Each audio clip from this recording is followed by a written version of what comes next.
ছি ছি, শেষটায় তুমি আমায় এই ভাবলে ভাই? আমি তোমায় ঠকাতে চাই, তোমার চোখে ধুলো দেব? হয়তো দিতাম, বা অন্তত দেবার চেষ্টাও করতাম, কিন্তু এই আমি তোমার গা ছুঁয়ে দিব্যি করে বলছি, সেই ইচ্ছা আর আমার এখন এতটুকুও অবশিষ্ট নেই। তুমি আমায় বিশ্বাস করো, অন্তত আমায় ভুল বুঝো না ভাই। বলতে বলতে সুব্রত দুই চোখের কোণে জল দেখা দিল। এবারে কিন্তু রাজু আগের মতো আর ততটা জোরে সুব্রতর কথায় প্রতিবাদ করতে পারলে না। তাই তো, লোকটা বলে কি, পাগল নাকি? এমন লোকও জগতে আছে নাকি যে নিজের টাকা খরচ করে অন্য একজন অজানা অচেনা লোককে খাওয়াতে চায়? না না, লোকটা নিশ্চয়ই আমার সঙ্গে চালাকি খেলছে। মনে মনে ওর একটা কোনো মতলব আছে নিশ্চয়ই। ভ্রু দুটো কুঁচকে রাজু সুব্রতকে শুধালে, মন্দ কথা নয়, তুমি আমায় টাকা দেবে, তুমি আমায় খেতে দেবে, কিন্তু কেন বলো তো? আমার প্রতি তোমার হঠাৎ এ দয়ার কারণটা কি? আমি তোমার কে?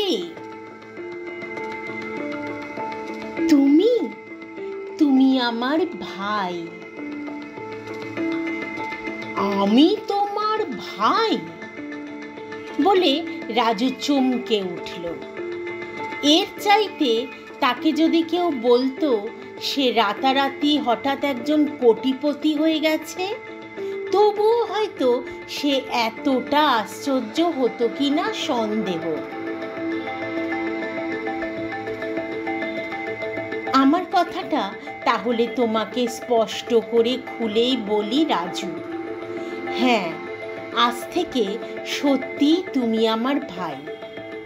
শোনো, আপনার বলতে আমার সংসারে কেউ নেই, আমি একা। আজ থেকে তুমি আমার ভাই আর আমি তোমার ভাই, আমরা দুটি ভাই। এসো ভাই, আমরা আমাদের মায়ের পায়ে প্রণাম করি। বলতে বলতে সুব্রত এগিয়ে এসে বিস্মিত হতবাক রাজুর একখানি হাত ধরে টানতে টানতে রাজুর মায়ের কাছে গিয়ে দাঁড়ালো। ইতিমধ্যে কখন যে একসময় নিঃশব্দ পদ সঞ্চারে রাজুর মা ঘরের মধ্যে এসে দাঁড়িয়েছেন, রাজু না টের পেলেও সুব্রত লক্ষ্য করেছিল। মা গো, আজ থেকে তুমি একা রাজুর মা নও। রাজু যেমন তোমার একটি ছেলে, সুব্রত তোমার তেমনই একটি ছেলে। বলতে বলতে সুব্রত নিচু হয়ে মায়ের পায়ের তলায় মাথাটা নোয়ালে। সাপ যেমন নিজের একান্ত অজ্ঞাতেই বাঁশির ইঙ্গিতে মুক্ত হয়ে এগিয়ে যায়, রাজুও ঠিক তেমনই যেন এগিয়ে এসে নোয়ালে তার মাথা মায়ের পায়ে। আর মায়ের দুই চোখের কোলবে বেয়ে চলেছে তখন অশ্রু হাসির লুকোচুরি। সুব্রত তখন একে একে তার সকল কথাই খুলে বললে রাজুকে। তার সেই ছোটবেলায় মিশনে মানুষ হওয়া থেকে আরম্ভ করে সম্পত্তি পাওয়া ও কলকাতায় পা দেওয়া অবধি উপর্যুপরি একটার পর একটা বিপদে পড়া, কিছুই সে বাদ দিলে না। সব কিছুই সে খুলে বললে রাজুকে। আমার সব কথাই তো শুনলে রাজু, এবার এসো, তুমি আমার পাশে এসে দাঁড়াও, দেখি কে আমাদের কি করতে পারে বলে সুব্রত সস্নেহে তার দুই হাত রাজুর দুই কাঁধের ওপর রাখলে। মা বললেন, রাজু, তোমার এ বিপদে সাহায্য করবে না তো কে করবে বলো? যে স্নেহ, যে ভালোবাসা ওকে তুমি একটু আগে দিলে, সে তো এ জীবনে তা ভুলতে পারবে না বাবা। রাজু মাথা নিচু করে গম্ভীর স্বরে বললে, তুমি আমায় মহাপাপ থেকে বাঁচিয়েছ। বোঝবার ভুলে এতদিন অন্ধের মতো আমি অন্ধকারে ছুটছিলাম। তুমি আমায় আলোর সন্ধান দিলে। জীবনের শেষ দিনটি পর্যন্ত এ কথা আমার মনে থাকবে সুব্রত। শুধু এ কাজেই কেন, তোমার জীবনের প্রত্যেকটি কাজেই আমি ছায়ার মতো পিছু পিছু চলব। শুধু তুমি আমায় ভুলো না ভাই। প্রথম ভোরের সোনালি আলো যেন বিধাতার আশীর্বাদের মতো ঘরের মধ্যে এসে লুটিয়ে পড়ল। ঠিক হলো কিছু খেয়ে নিয়ে তখনই দুজনে বের হবে। হাতে অনেক কাজ, তাড়াতাড়ি সব শেষ করে নিতে হবে। 48 ঘন্টার ওপর প্রায় সে হোটেল ছাড়া। নীতিশ হয়তো কতই না ভাবছে। মা গরম গরম লুচি হালুয়া করে নিয়ে এলেন। পরম পরিতৃপ্তির সঙ্গে সুব্রত আর রাজু পাশাপাশি বসে তাই খেলে। সে দৃশ্য দেখে মায়ের দু চোখে অশ্রু বুঝি আর ধরে না।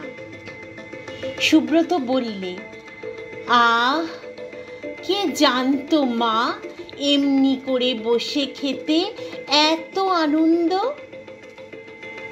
কোথায় শত্রুর কবলে পড়ে ভেবেছিলাম বুঝিবা প্রাণটা নিয়েই টানাটানি পড়বে, তা না, দিব্যি পেলাম এক স্নেহময়ী মা আর এমন একটি ভাই। একেই বলে কপাল জোর। উহ, আমি কিন্তু ভাবছি রাজু ওই বেটাদের কথা, যারা তোমায় নিয়োগ করেছিল টাকা দিয়ে আমায় আটকাতে। হায় হায়, বুক চাপড়ে কেঁদে মরবে তারা। রাজু কিন্তু লজ্জায় মাথা নিচু করলে। খেতে খেতেই ঠিক হলো রাজু ও সুব্রতর সঙ্গে বড়মা যাবে। সুব্রত মাকে শুধালে, তোমার কোনো আপত্তি নেই তো মা? এতে আর আপত্তি কি থাকতে পারি বাবা, ভাই যাবে ভাইয়ের সঙ্গে।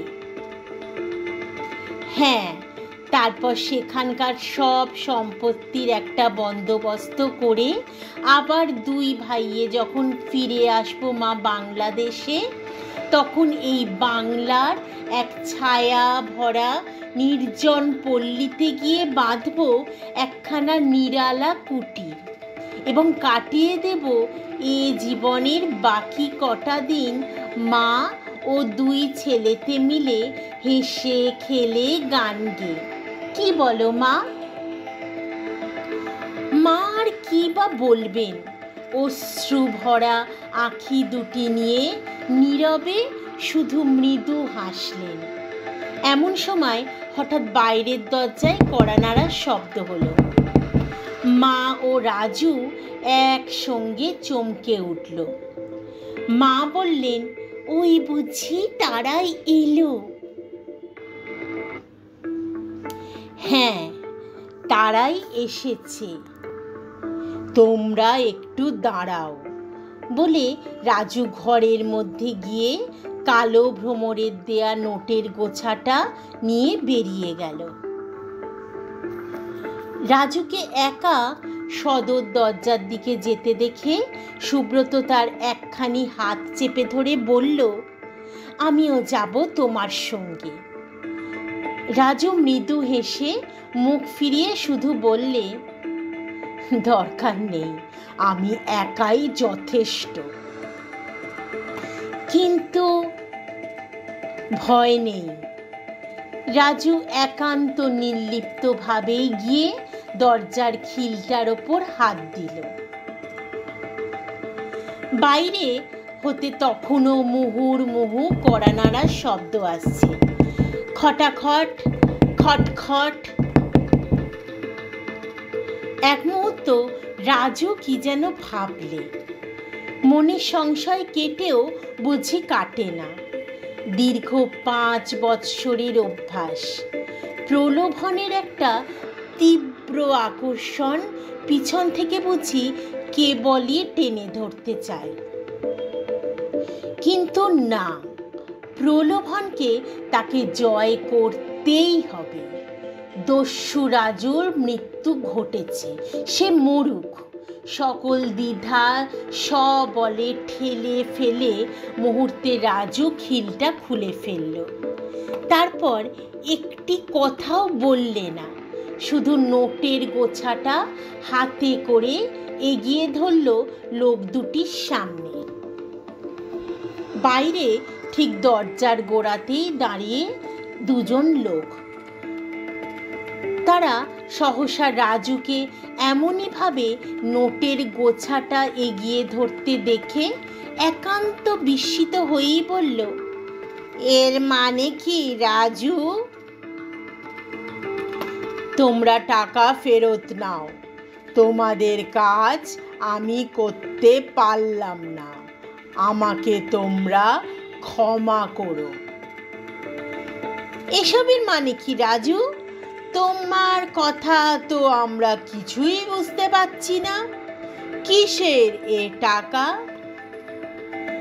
এর মধ্যে বোঝাবুঝির কিছুই নেই, তোমাদের টাকা ফেরত দিচ্ছি, ধরো। আমার দ্বারা তোমাদের কোনো সাহায্যই হবে না, আমি দুঃখিত। ওদের একজন তার সঙ্গীকে চোখ টিপে কি যেন ইশারা করে বললে, ওহে মদন, ওকে আরো কিছু দাও। তা রাজু, এ কথাটা আগে খুলে বললেই তো ল্যাটা চুকে যেত। বেশ, পুরোপুরি 7,000ই পাবে, নাও। এখন লোকটার খবর কি বলো? লোকটা আর কোনো গোলমাল করেনি তো? 7,000 কেন, 10,000এও হবে না, আমার দ্বারা ও কাজ হবে না। বেশ, 8,000ই না হয় দেবো। বললাম তো, 10, 20, 50,000এও নয়। রাজু শেষের কথায় ও তার বলার ভঙ্গিতে লোকটি হঠাৎ যেন ক্রুদ্ধ হয়ে উঠল এবং তীক্ষ্ণ গম্ভীর স্বরে বললে, তাহলে পারবে না? তোমার দ্বারা এ কাজ হবে না? না, পারবে না? না না না, এই নাও তোমাদের টাকা বলে টাকাগুলো ওদের হাতে গুঁজে দিয়ে দড়াম করে রাজু দরজাটা এঁটে দিলে। ও লোক দুটি বোধহয় এরপর আর সেখানে অপেক্ষা করা নিরর্থক ভেবেই একান্ত হতাশ চিত্তে ফিরে গেল। ব্যাপারটা যে হঠাৎ অন্যরকম কেন হলো, বোধহয় সে কথাটি ভাবতে ভাবতে তারা এগোতে থাকে বড় রাস্তার দিকে। ওদিকে রাজু এসে ঘরে ঢুকতেই সুব্রত রাজুর মুখের দিকে চেয়ে প্রশ্ন করলে, বিদায় করতে পারলে লোকগুলোকে? আপাতত। তা আমিও জানি। এখন তবে চলো, বেরোনো যাক। চলো। সুব্রত আর রাজু মাকে দরজা বন্ধ করতে বলে এসে রাস্তায় নামলো। বেলা নেহাত কম হয়নি। পথের মোড় থেকে একটা ভাড়াটে গাড়ি নিয়ে ওরা দুজনে হোটেল প্যালেসের দিকে রওনা হলো। হোটেলে পৌঁছে সুব্রত একটু যেন চিন্তিতই হয়ে পড়ে। ওদের ঘরে তালা বন্ধ। নীতিশ বোধহয় কোথাও বেরিয়েছে। খবর পেয়ে ম্যানেজার বাবু তখনই হন্তদন্ত হয়ে ছুটে এলেন এবং ব্যগ্রভাবে প্রশ্ন করলেন, ব্যাপার কি সুব্রত বাবু? দুদিন কোথায় উদয় হয়েছিলেন বলুন তো? এদিকে আপনার বন্ধুটি যে হেঁটে হেঁটে পায়ের চামড়া তুলে ফেলার জোগাড়। একটা খবর পাঠালেও তো পারতেন। একটা বিশেষ কাজে বেরোতে হয়েছিল। তা নীতিশ কই? বোধ হয় আপনার খোঁজেই আবার বের হয়েছেন, কিন্তু আজকাল মেলেই না। আপনাদের রেঙ্গুনের দিকে রওনা হওয়ার কথা ছিল। ছিল তো, কিন্তু যাওয়ার হলো কোথায়? এর পরের জাহাজটা ধরতে পারা যায় কি না দেখি। সুব্রত আর রাজু হোটেলেই অপেক্ষা করতে লাগলো। নীতিশ যদি ইতিমধ্যে এসে পড়ে, ওদের না দেখে হয়তো আবার বের হয়ে যেতে পারে। অনেকক্ষণ পর নীতিশ ফিরে এলো। তার চেহারা হয়ে গেছে রুক্ষ বিপর্যস্ত, চোখ দুটো লাল, সারা দেহে ক্লান্তির ছাপ। ঘরে ঢুকতেই সুব্রতকে দেখে নীতিশ আনন্দে চিৎকার করে উঠল, সুব্রত, কখন এলি? কোথায় ছিলে দুদিন? ফিরে এলাম জমের দুয়ার হতে বলে সুব্রত হেসে উঠল। যাক, আমি তো ভেবেছিলাম বুঝি তোকে ফিরে পাবো না আর কোনো দিন। বলতে বলতে নীতিশের দুই চোখের কোলে দুফোঁটা জল টলটল করতে লাগলো। সত্যই হয়তো আর ফিরতে পারতাম না যদি এই রাজু না থাকতো। বলতে বলতে সুব্রত হাত তুলে অদূরে আরেকটি চেয়ারে উপবিষ্ট রাজুকে দেখালে। সুব্রতকে ফিরে পাওয়ার আনন্দে ও কথার মাঝে মশগুল নীতিশের এতক্ষণ রাজুর দিকে একদম নজরই পড়েনি। সুব্রতর কথায় সে রাজুর দিকে চোখ তুলে চাইল। বিস্মিতভাবে সুব্রতর দিকে চেয়ে সে বললে, একে তো চিনতে পারলাম না সুব্রত। রাজু, আমার এক ভাই। তারপর রাজুর দিকে চেয়ে বলল, এর কথা তো তোমাকে আমি আগেই বলেছি রাজু, এরই নাম নীতিশ, আমার প্রিয় বন্ধু। ভাইয়ের চাইতেও বেশি আমায় ভালোবাসে আর স্নেহ করে। আমার সহপাঠীও, এও আমাদের সঙ্গে বর্মা চলেছে।